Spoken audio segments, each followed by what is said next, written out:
Dear friends, Excellencies, heads of state and government, and first ladies, former heads of state and government, and former first ladies, and heads of delegations. Special guests, Banyarwanda mwese. Abanyarwanda ndi busabe ko munyihanganira nkakomeza iri jambo mu rurimi abashyitsi bacu bari bushobore kumva neza.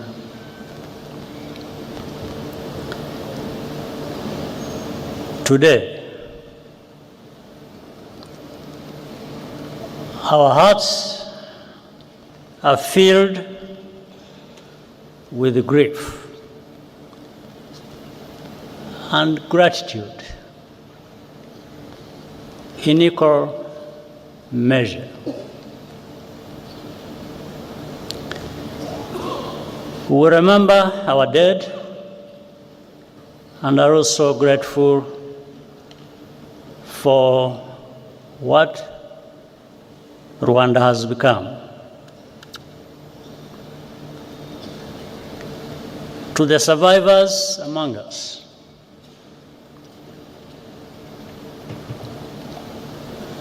we are in your debt.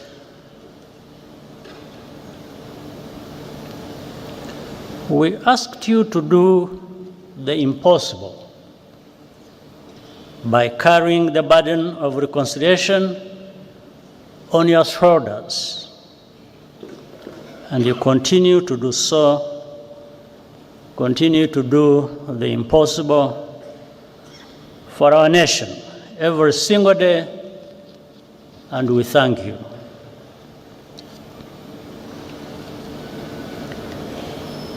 As the years pass, the descendants of survivors increasingly struggle with the quiet loneliness of longing for relatives they never met or never even got the chance to be born.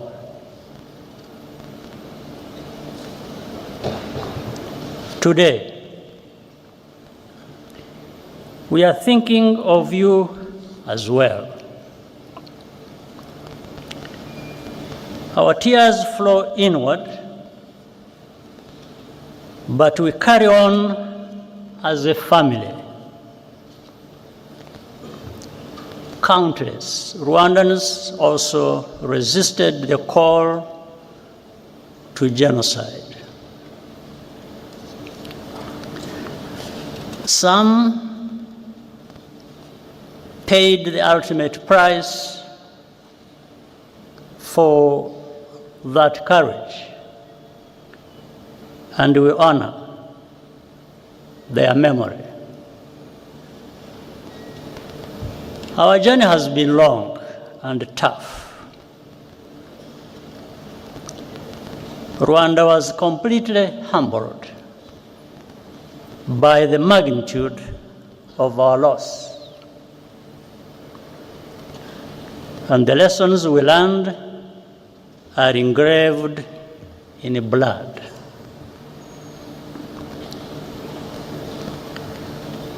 But the tremendous progress of our country is plain to see, and it is a result of the choices we made together to resurrect our nation.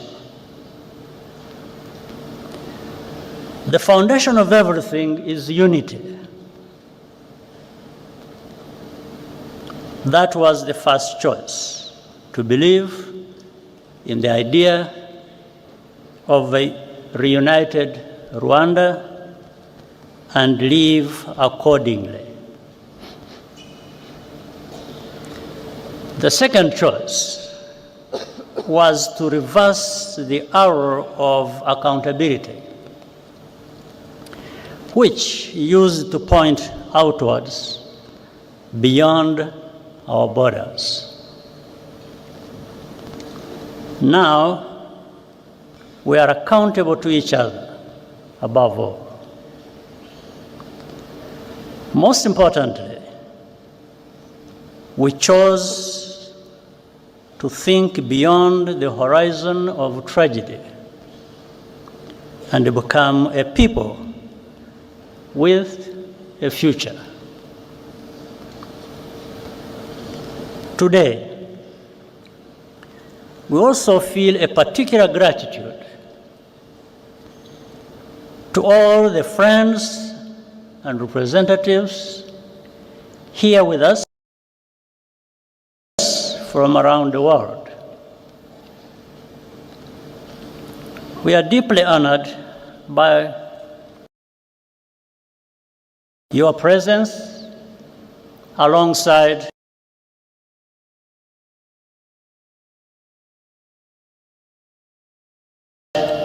us on this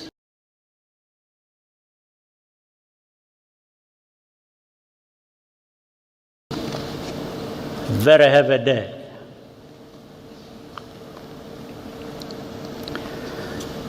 The contributions you have made to Rwanda's rebirth are enormous and have helped us to stand where we are now. I want to recognize a few while also asking for forgiveness for not being able to mention all who deserve it. For example, Uganda, which carried the burden of Rwanda's internal problems for so many years and was even blamed for that. The leadership and the people of Ethiopia and Eritrea helped us in starting to rebuild at that time. In fact, Prime Minister Abiy Ahmed, who is here, even served as a young peacekeeper in the immediate aftermath of the genocide. There is Kenya, Burundi, the Democratic Republic of Congo hosted large members and numbers of Rwandan refugees and gave them a home. Tanzania as well, and also played a unique role at many critical points, including hosting and facilitating the Arusha peace process. And here, I must single out the late President Julius Nyerere, who embodied the spirit which laid that foundation. The Republic of Congo has been a productive partner in rebuilding and more. Many of the countries represented here today also sent their sons and daughters to serve as peacekeepers in Rwanda. Those soldiers did not fail Rwanda. It was the international community which failed all of us, whether from contempt or cowardice. Among those here with us today, I salute the widow and daughter of the late Captain Mbaye Diagne of Senegal, who died a hero as he rescued many Rwandans from death. At the United Nations Security Council in 1994, more clarity came from Nigeria, the Czech Republic, and even as far away as New Zealand. Their ambassadors had the courage to call the genocide by its rightful name and resist political pressure from more powerful countries to hide the truth. Ambassador Ibrahim Gambari of Nigeria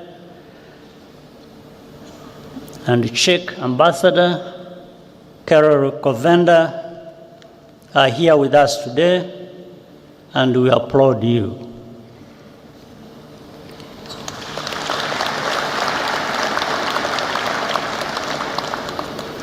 Even in countries where government policy was on the wrong side of history, both during the genocide and even afterwards, there were always individuals who stood out for their honesty and humanity. We shall always be grateful.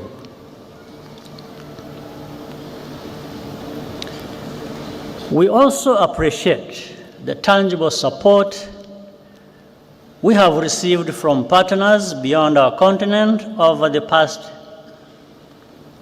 30 years. In Europe, the United States, Asia, and many international organizations and philanthropies. A notable example of solidarity came to us from South Africa. One among many. Indeed, the entire arc of our continent's hopes and agonies could be seen in those few months of 1994. As South Africa ended apartheid and elected Nelson Mandela president, in Rwanda, the last genocide of the 20th century was being carried out. The new South Africa paid for Cuban doctors to help rebuild our shattered health system and opened up its universities to Rwandan students, paying only local fees. Among the hundreds of students who benefited from South Africa's generosity, some were orphaned survivors, others were the children of perpetrators, and many were neither. Most have gone on to become leaders in our country in different fields. Today, they live a completely new life. What lessons have really been learned about the nature of genocide and the value of life? I want to share a personal story, which I usually keep to myself.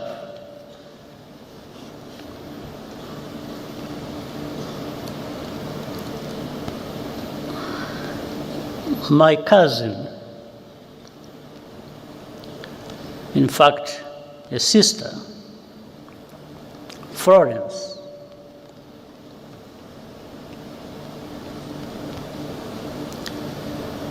worked for the United Nations Development Program in Rwanda for more than 15 years.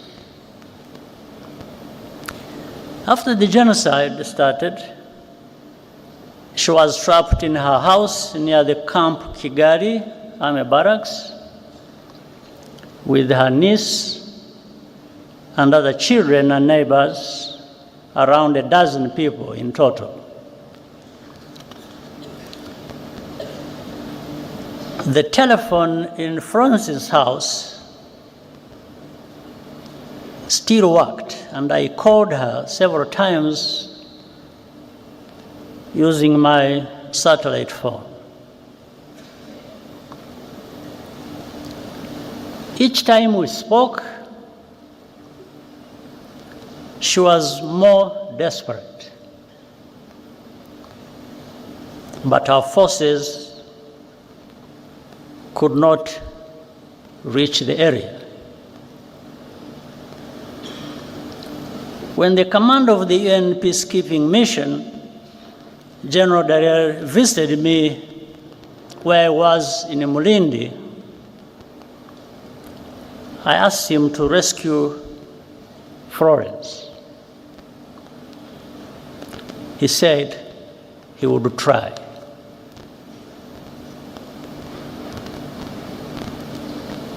The last time I talked to her, I asked her if anyone had come. She said no, and started crying.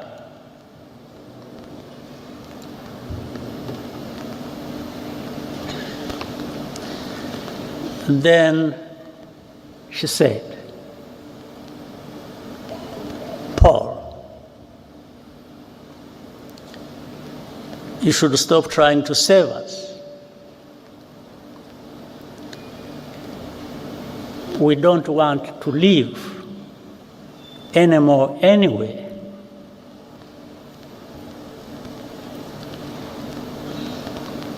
I quickly understood what she was saying, and she hung up.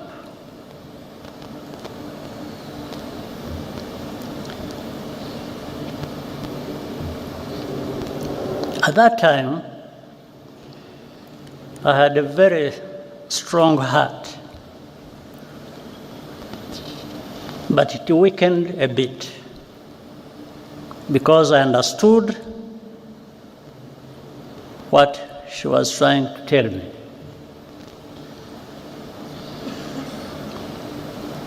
On the morning of May 16th,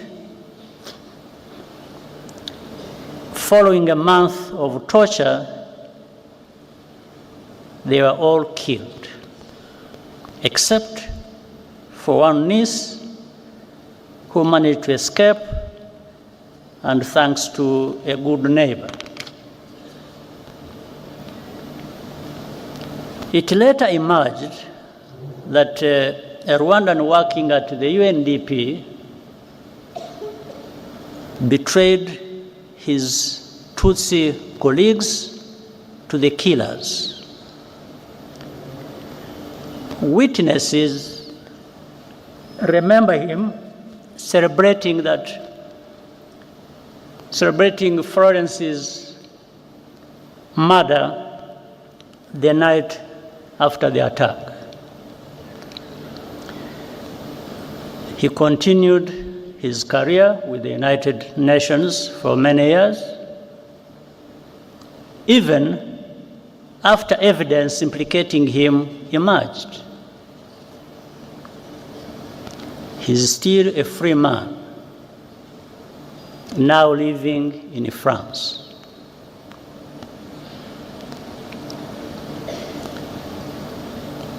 I asked General Dallaire what happened. He said that his soldiers encountered a militia roadblock near the house. And so they turned back just like that. Meanwhile, he conveyed to me an order from the United States ambassador to protect diplomats and foreign civilians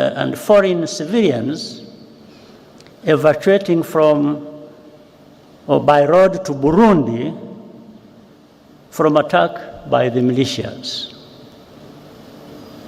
These two things happened same time.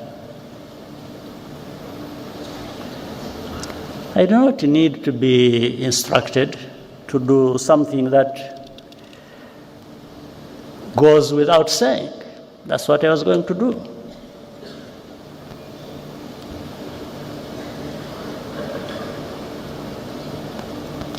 But the militias ran away, or rather peacekeepers ran away from militias, were manning a roadblock.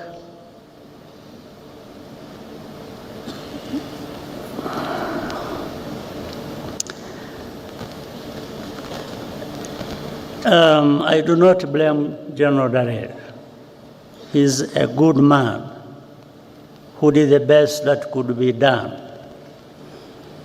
in the worst conditions imaginable, and who has consistently borne witness to the truth despite the personal cost. Nevertheless, in the contrast between the two cases, I took note of the value that is attached to different shades of life. In 1994, all Tutsi were supposed to be completely exterminated once and for all, because the killings that had forced me and hundreds of thousands of others into exile 3 decades before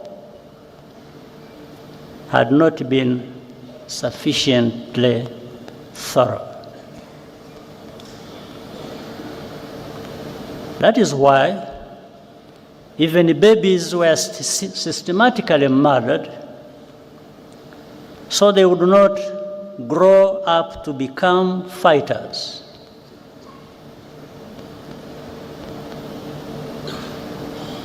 Rwandans will never understand why any country would remain intentionally vague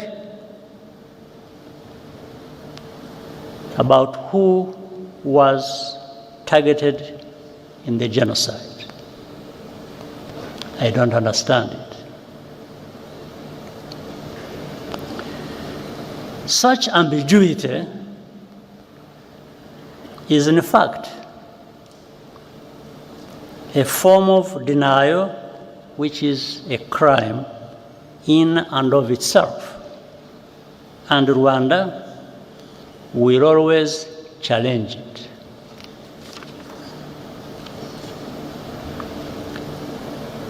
When the genocidal forces fled to Zaire, now the Democratic Republic of Congo, in July 1994,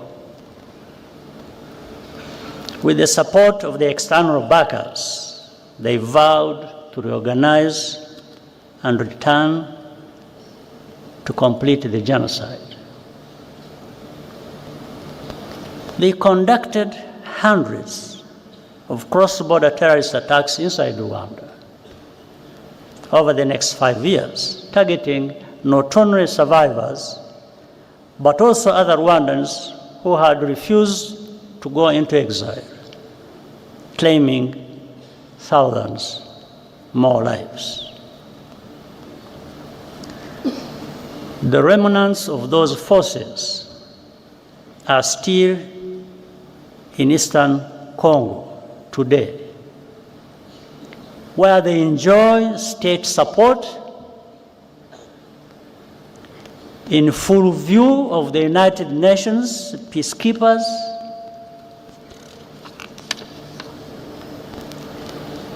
their objectives have not changed. And the only reason this group today known as FDLR has not been disbanded is because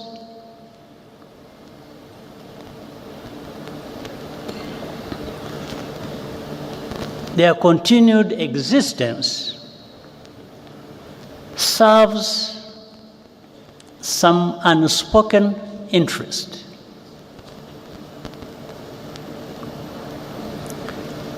As a result, hundreds of thousands of Congolese Tutsi refugees live here in our country, in Rwanda, and beyond, completely forgotten, and no program of action for their safe return. Have we really learned any lessons?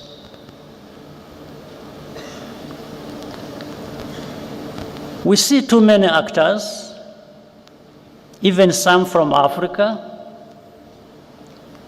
getting directly involved as tribal politics is given renewed prominence and ethnic cleansing is prepared and practiced.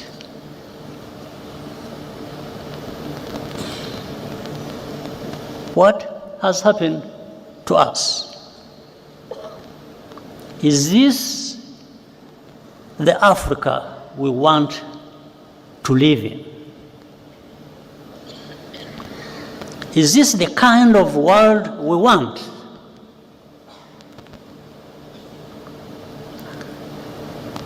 Rwanda's tragedy is a warning. The process of division and extremism, which leads to genocide, can happen anywhere if left unchecked. Throughout history, survivors of mass atrocities are always expected to be quiet,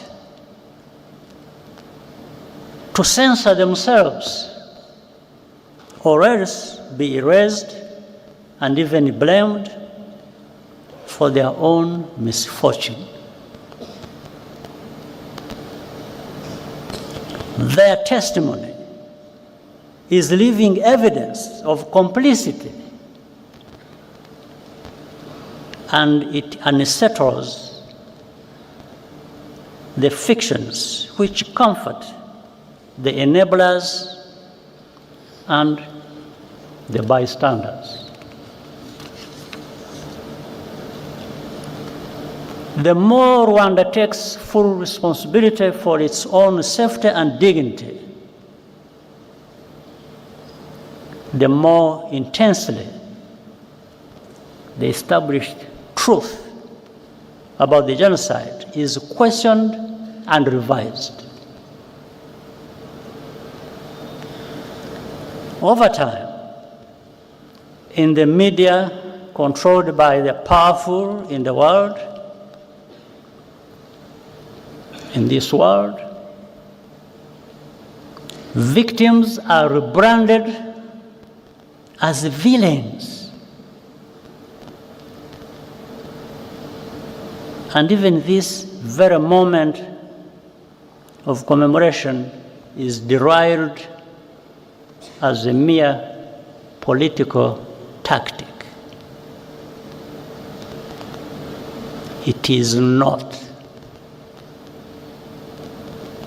It never has been. Our reaction to such a hypocrisy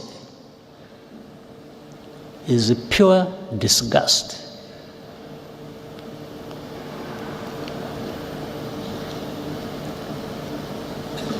We commemorate because those lives mattered to us. Rwandans cannot afford to be indifferent to root causes of genocide. We will always pay maximum attention, even if we are alone.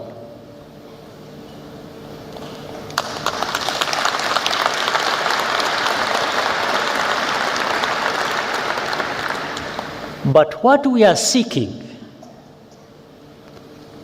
is solidarity and partnership to recognize and confront these threats together as a global community.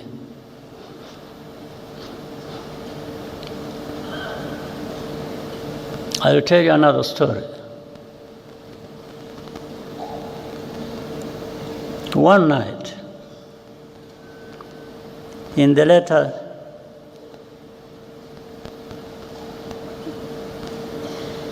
days of the genocide, I received a surprise visit past midnight from General Dallaire.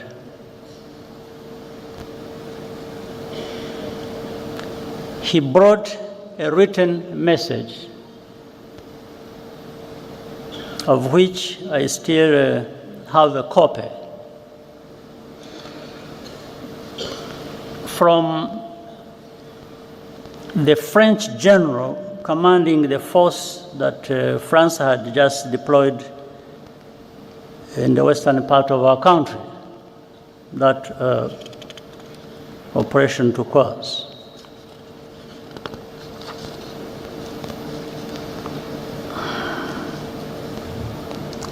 The message said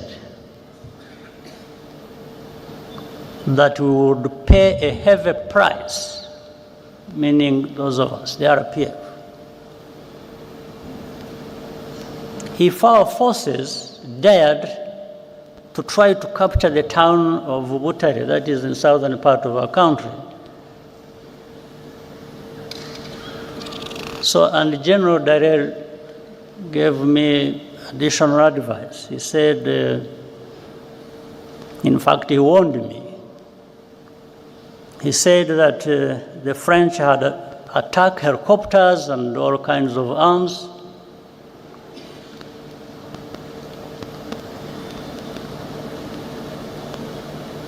Every kind of heavy weapon you can imagine. And therefore, we are prepared to use them against us if we did not comply.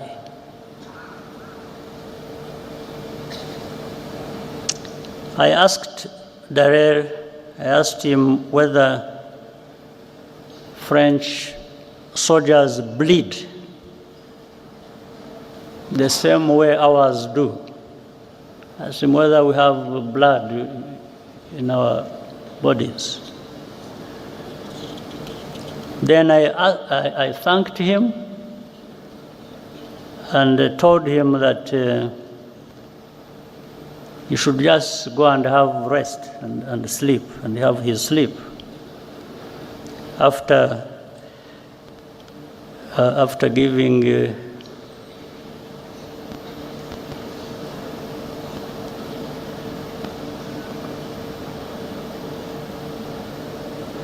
after informing the French that our response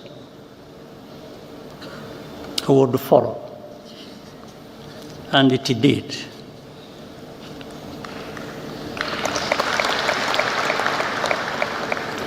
I immediately radioed the commander of the forces that were actually in that direction, in that area, is called Fred Ibingira.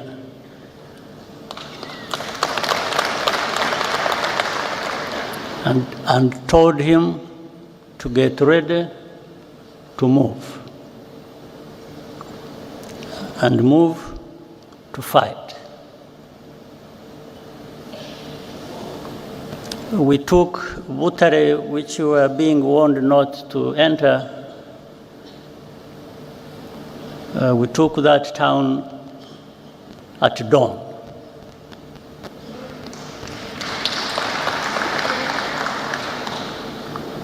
Within weeks, the entire country had been secured.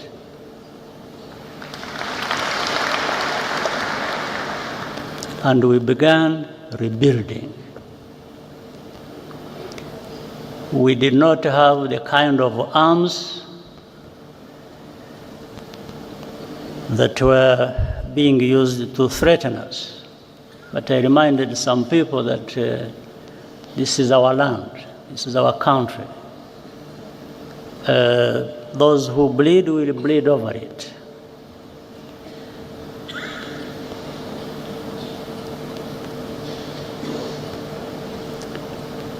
We had lost all fear. Each challenge or indignity just made us stronger. After the genocide, we faced the puzzle of how to prevent it from recurring. There were three broad lessons we learned as a result of our experience. First, only we as Rwandans and Africans can give full value to our lives. After all, we cannot ask others to value African lives more highly than we ourselves do. That is the root of our duty to preserve memory and tell our history as we lived it. Second, never wait for rescue or ask for permission to do what is right to protect people.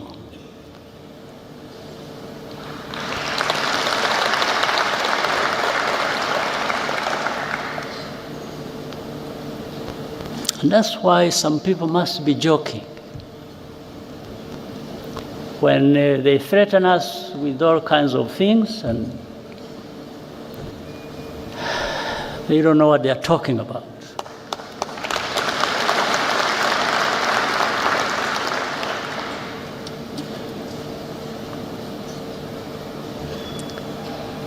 But in any case, that's why Rwanda participates proudly in peacekeeping operations today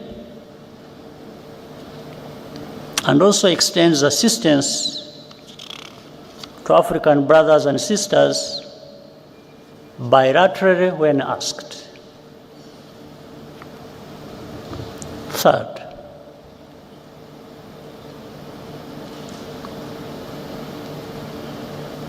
stand firm against the politics of ethnic populism in any form.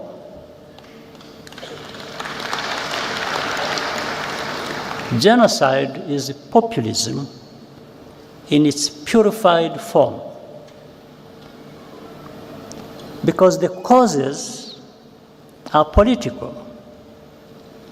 the remedies must be as well. For that reason, our politics is not organized on the basis of ethnicity or religion, and it never will be again.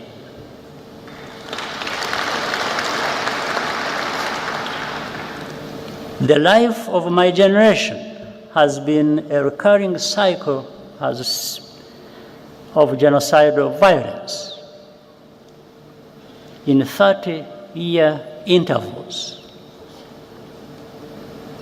From the early 1960s to 1994, to the signs we see in our region today in 2024.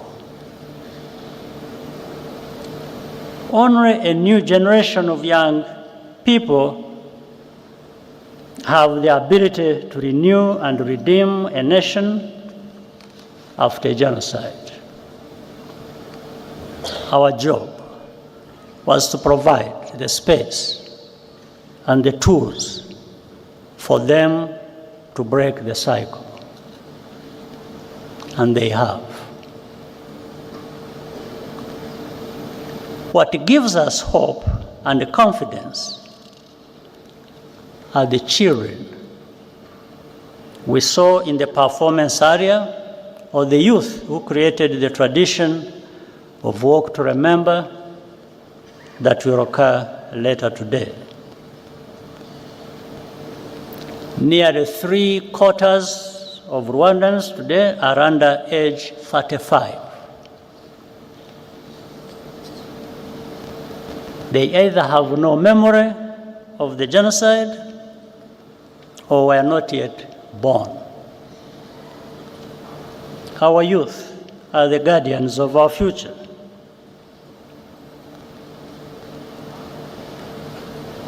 And the foundation of our unity,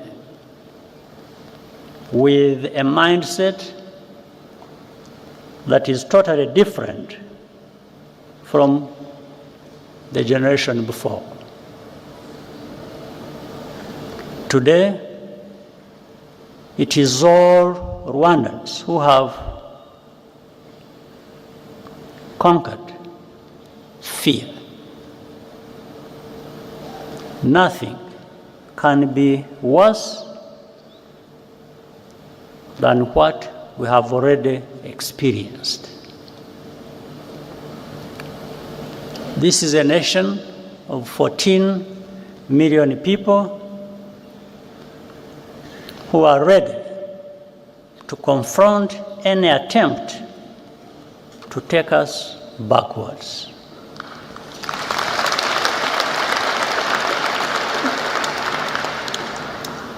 The Rwandan story shows how much power human beings have within them.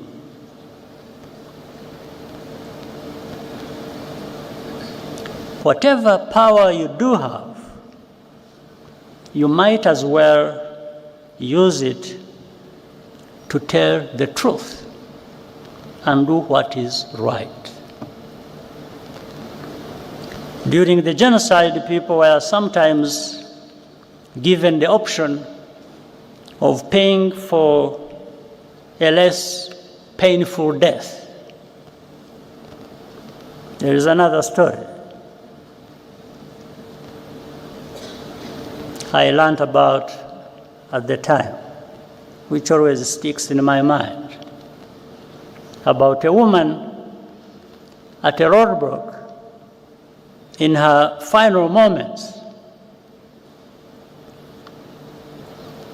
She left us a lesson that even every African should live by.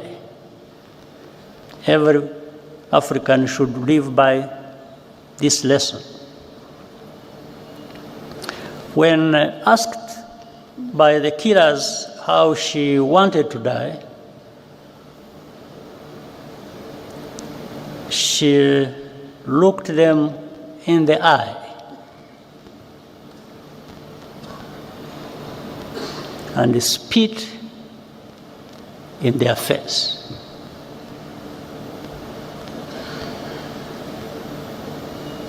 Today, because of the accident of survival, our only choice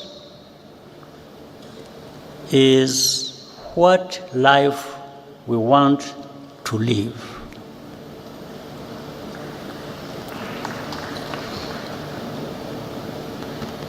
Our people will never, and I mean never, be left for dead again.